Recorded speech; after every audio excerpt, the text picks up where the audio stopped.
Some people think revenge is loud, explosive, obvious. But the most dangerous revenge is silent. This is the story of how a quiet tenant brought an entire greedy family to their knees, without ever raising his voice. My name is Lena, and for years I helped my uncle run our family's rental house, a big, old property divided into 4 apartments. After my uncle passed away, the house was left to my cousins, Danish and Sarah, even though I was the one who had cared for it all these years. I didn't fight them. I simply moved out. But I kept my eyes open. A month later, a new tenant arrived. A quiet, polite man named Mr. Ion. He spoke softly, always paid rent on time, and barely left his apartment. But the first night he moved in, I noticed something strange. The lights in his room flickered in a pattern. Short, long. Almost like a code. My cousins were terrible landlords, raising rent, ignoring repairs, and lying to tenants.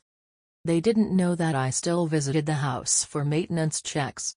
One day, I overheard Danish whispering to Sarah. "We'll evict everyone next month. Sell the place fast. No one will know about the inspection." Inspection? What inspection? That night, I saw Ion outside, staring at the house with a strange focus. "You okay?" I asked. He smiled politely. "Yes. Just studying the building." Studying? Something about him felt calculating. 2 weeks later, a water pipe burst. My cousins refused to come. So I went to check. And inside Ion's apartment, I saw blueprints of the entire building. Every wall. Every pipe.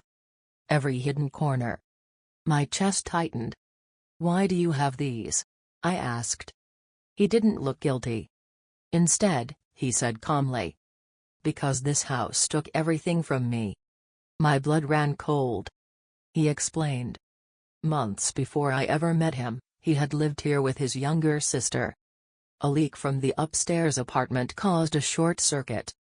His sister, my cousins, had covered it up to avoid repair costs and blamed him for negligence. He was kicked out the same day he buried her.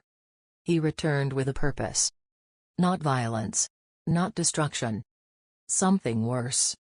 Exposure. His plan was brilliant. He had collected photos of illegal wiring. Audio recordings of my cousins demanding extra cash.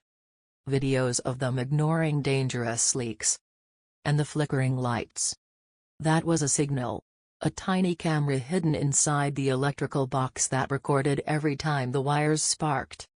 He had proof the house was a death trap. "All I need," he said, "is the upcoming city inspection." That word again. City inspection. He wasn't causing revenge. He was preparing for it. The inspectors arrived unannounced. Ion walked out of his apartment with a calm smile, holding a thick folder. He handed it to the inspector. Inside, every lie. Every unsafe repair. Every illegal shortcut my cousins had taken. The inspector's face turned pale. My cousins were called in. Danish shouted, "Who did this?" Ion simply nodded at me. And the inspector said the sentence that changed everything. "This property is being shut down immediately. And the owners are under investigation." My cousins collapsed. As chaos unfolded, Ion quietly walked away. I followed him. "You could have destroyed them more," I said. "Why stop here?" He looked at me with calm eyes. "Revenge is not about burning someone's world. It's about making them live in the truth they tried to hide." I thought that was the end of the story. But it wasn't.